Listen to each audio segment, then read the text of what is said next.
Red Dead Redemption 2 is a deep game, one that has a story packing many layers, simply far too much detail to capture in one concise playthrough. 4 and a bit years on, and I'm still discovering things that I did not know before or I simply did not notice or pay attention to. That's not to say they're new to everybody, I'm sure plenty of people knew about things like this way before I did. But in today's video we're going to be exploring this detail, this soft secret, because whilst it's not really a secret, it's something that could be easily missed. It adds an extra layer of sadness to a pivotal character in the narrative. And no, I'm not on about Arthur, John, Dutch, Jack, but yes, this video is going to revolve around a key character in the Van der Linde gang. And that individual is none other than Hosea Matthews. A seasoned outlaw, Dutch Van der Linde's closest friend and often the voice of reason.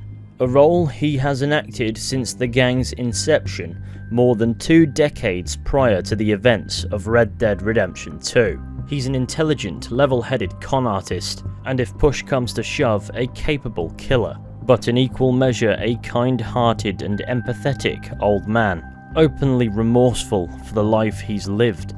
But it's the only life he's ever known, so he continues to live it until his dying day in Chapter 4 of the main story. But what if I told you there's a chance this tragic death could not have possibly been avoided? And please ignore the fact that Hosea appears to have been reincarnated as a snapping turtle. What I mean is it appears as if Hosea, throughout the narrative of Red Dead Redemption 2, and long prior to it, has been suffering from some kind of illness. It's not something that's well hidden, or even attempted to be hidden, it's just not something that's fed to us via the means of a spoon. But in today's video we're going to be exploring the possibility that Hosea is ill, because it gives us quite the insight into this character. So to begin with, at the start of Red Dead Redemption 2, Hosea Matthews is certainly a highly capable individual, and that hasn't changed, and is even more impressive when you realise that this is a man who is not well. In fact, the first hints that Hosea might be sick come in the ride down the mountains at the end of Chapter 1 and the beginning of Chapter 2 in the main story. The first nod at this comes when fixing the wheel. Alright, Charles, you and me hold the thing up while you try and put the wheel back on, Arthur. You still strong enough to hold up a wagon? Shut up! I'm just saying. Well, say less. At first I thought this was a routine jab in Arthur's repertoire of jokes, and it very well could be, but it also sounds like, albeit a blunt, voicing of concern.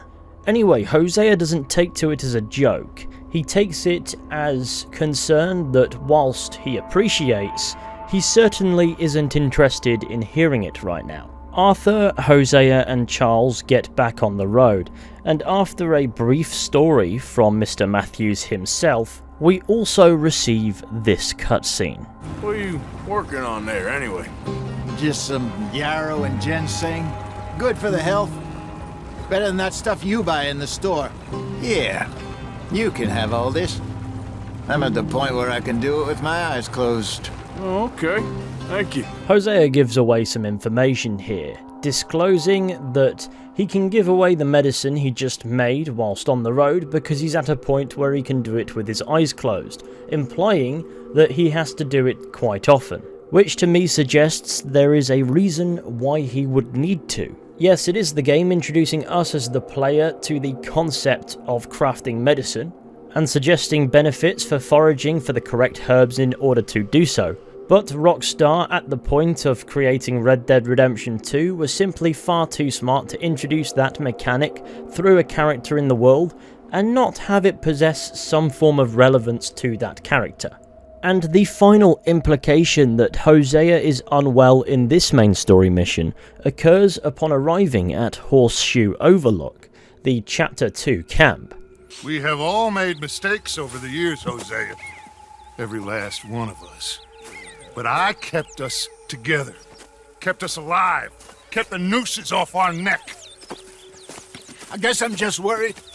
I ain't got that long, Dutch. I want folks safe before I go. Me too. Hosea claims that he has not got that long. At first it may seem like an old man talking like an old man, but I remember thinking even on my first playthrough, he doesn't appear to be that old. In fact, he's probably in his mid to late 50s and early 60s at a push. And whilst that's not a bad age for the 19th century, it's worth mentioning that the age of mortality throughout history has been heavily skewed by the survival rate of infants. So reaching the ages that we as humans do in the modern day is not something that was unheard of. Couple the fact that the line seems out of place with the things that he's already mentioned or given away prior to this in this exact same mission, it seems as if good old Hosea is not doing so well. And he's painfully aware of that. But that doesn't stop him from taking us bear hunting not too much later in the story. The hunt goes smoothly and he does not give away much information throughout. However, when the legendary grizzly bear actually shows up, he's quite taken aback by it. After sending the bear away via means of lead in the face, Hosea gives us his realization. You're fine, old man. Of course I'm fine. It's nothing. Nothing at all. Thank you, I think. That was fun. You know what, Arthur Morgan? I'm a little old and beaten up to be after the biggest game. He knows he's probably a touch on the old side to be hunting grizzly bears, which is a terrible idea to begin with. He cites his age as the reason why he cannot anymore, but that's something he would know for certain, I feel. Something still compelled him to want to try. It's almost like Hosea hunting this bear, which has nothing to do with the gang, nothing to do with anything pressing in the narrative. It seems as if Hosea is more interested in simply proving to himself that he still can take down the biggest game. But he quickly gives up that pursuit when he realizes he very much so is outmatched here. And thus, Hosea returns to camp to lick his wounds. It's back here at the camp at Horseshoe Overlook where interactions between Hosea Matthews and other members of the gang will further suggest that his health is declining. We ain't dead yet. Not quite. You all right, Hosea? Fine. Fine, I'm fine. You ain't fine.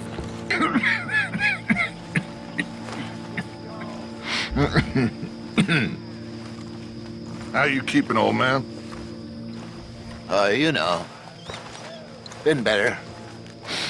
I would say you should get the hell away from here. We both know that ain't happening. How you feeling?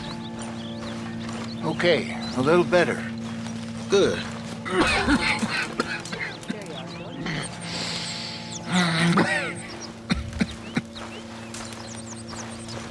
How you doing, my dear friend? About how I look. Then, not so well's my guess. And mine. I'm sorry, Hosea. Why? For selfish reasons. You've been like a father to me.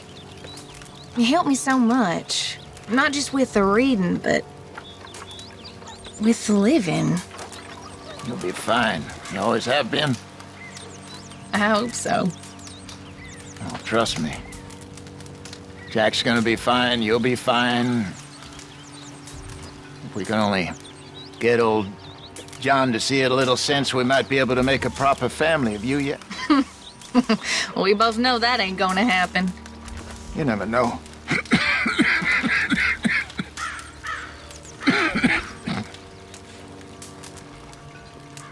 So, what about your family? My family, well, you know, they all died long ago. I guess I'm kind of getting ready to be reunited. Only, I fear my dear Bessie went to heaven while I'll be heading south. It's not uncommon to witness Hosea spluttering, wheezing and coughing his way around camp, with many of the gang members concerned for his well-being. At several points, Hosea suggests that he will be dead soon, and other characters seem to pay attention to when he's coughing and go over to see if they can help, asking him how he's doing. Abigail even expresses her sadness at witnessing Hosea seemingly unwell.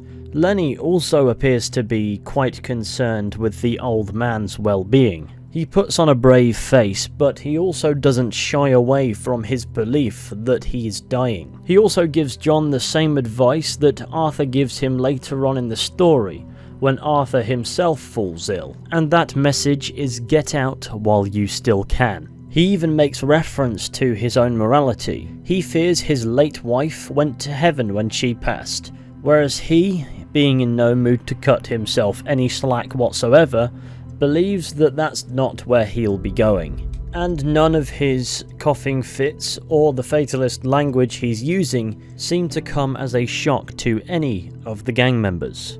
You don't like me much, do you? No, not much. When you're dead, I'll miss you. I don't imagine the feeling's mutual. On top of all of this, over the course of the story, Hosea is very concerned with the direction of the gang, often advising people behind Dutch's back in some instances, such as telling John to take Jack and Abigail and get out. He even expresses concerns with Dutch that are unpopular to the latter's eyes, even going as far as saying that the gang has simply turned into just a bunch of killers. He has outright disdain for those he knows to be bad news, such as Micah Bell. He also doesn't suffer the presence of the young hotheads of the gang easily. Get up, you useless sack of shit! Get up! I'm You want us all dead, do you? I'm just... Next time, I'll slit your throat myself. Excuse me. I've excused you quite enough. Don't sleep it off, you drunk. Is that clear?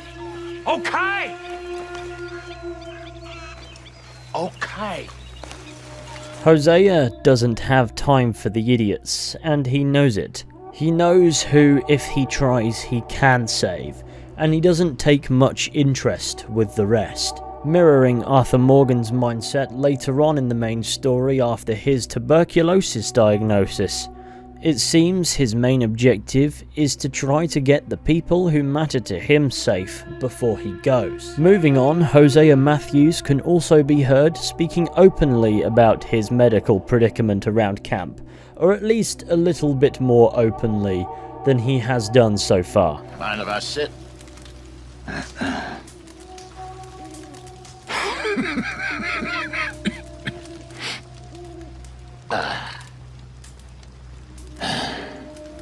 Listen, I know I ain't well, but don't pity me. Envy me. I've done all a man could want. My grandfather farmed turnips in some bog in Lincolnshire. In Lincolnshire, which I'm told is in England, famous for turnips. I've never had to eat a turnip in my life.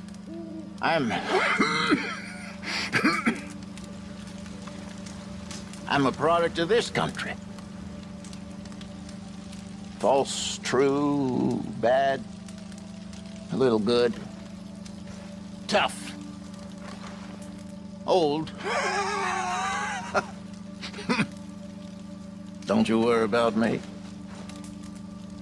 I'm okay. Ran in a gang for years, never earned a legal dollar. Saw unspeakable evil and remarkable kindness, usually from the same folks. Raised and lost a family. Saw pretty much the whole country, from Madison Avenue to San Francisco. Did bad, did good. Guess I ain't unlucky at all. Guess I'm real lucky. Hosea doesn't want pity for his situation. He expresses that he's had a long life and he's experienced an awful lot in that time. It's clear the gang is well aware that Hosea is sick, and the missable hints for the player to pick up on continue into Chapter 3. Hey, you don't look too rosy, old friend. I thought this warmer weather would... My days are looking good along over Dutch. Wonder how many more evenings like this I'll have. Anyone know? Come on, don't be shy. Don't be embarrassed. I'm not gonna see much more in another couple of years. Maybe 5. The thing is, John, the thing is, we all gotta die. I know that. I, of all people, know that. Excuse me? We all gotta die, but you got the chance to live. Not just to live for love. You'll also notice that he doesn't seem to sleep properly. Often at night, his bed in camp will be empty and he'll be elsewhere. In Chapter 4, for example, I didn't even know where his bed was until I was making this video, because he's simply never in it, outside of several circumstances anyway. And he even begins to make more direct references to his illness in the later chapters in which he's actually alive. Tough couple of months. A tough couple of years. Since I got sick. It's all been tough, you know. We're born with some dreams. We acquire others as we get older, and then we live out something else. When I was younger, I wanted to be a priest. I did, a priest. Didn't know you had to be a Catholic to be a priest. I guess I was always looking for a Messiah. Funny what you find in this life. When I was a kid back east, they said there were dragons in the West. Dragons. Well, I guess we found them. Found them, or made them, or became them. Oh, these futile lives of petty sin we have lived. What choice did we have, really? Streets weren't paved with gold. There was poverty in Europe, there was poverty here. Only here, you could stick a gun to someone's head. Take what you want. That was the only difference. This interaction in Chapter 4 now confirms what we already know to be true. Hosea Matthews suffers from some kind of disease, and he appears to have been suffering from that disease since far before we ever met him in the game. If his coughing fits are any indication, his disease, not dissimilar to Arthur's tuberculosis, is related to his lungs. However, fortunately, unlike Arthur, it appears to be a much more slow-acting sickness. But also similarly to Arthur, he's simply trying to make sure people are okay before he goes, because he knows his days are numbered, and it makes his disagreements with Dutch, his concerns for the gang, and his doubts in a man he's believed in for over 20 years much more understandable. Sadly for Mr. Matthews, this is not what ends him in the end. Instead, he was murdered by Agent Milton, facing his killer with no fear, knowing that this was the end. But the lung shot was certainly an insult to injury. Hosea's disease and his death is a true mirroring of Arthur's own fate. An unwell man simply wants to ensure the people that matter to him are okay before he goes. But unlike Hosea before him, Arthur took the opportunity to truly make things right and redeem himself before the end. So rather than sitting around campfires coughing away and lamenting over a life long lived, Hosea Matthews' very own example in his all but complete wisdom spurred Arthur on to become a better man. Arthur would attempt to take over Hosea's role upon his passing and keep Dutch in check. However, upon realizing that that was not working and Dutch's descent into madness was inevitable, Arthur knew from Hosea's example that going along with it for simply far too long will only bring consequences, and so instead he began to break the cycle. Well, that was kinda deep, but we are actually at the end of today's video. I won't speculate as to which disease Hosea might have been suffering from, because I simply could not tell you that. I'm not a medical professional. But thank you all for watching this video. I hope you enjoyed. Be sure to go ahead, leave a like, subscribe, share the channel with your friends and all that wonderful stuff. That would be awesome. If you're interested in history, maybe check out our history channel Decades. There's some interesting content going up over there. It's going along quite nicely, so if it's something you'd be interested in, follow the link in the description and check it out. But if not, no worries. And of course, with any luck, I'll be seeing you all very soon with another video at some point. But until next time, please take care and goodbye.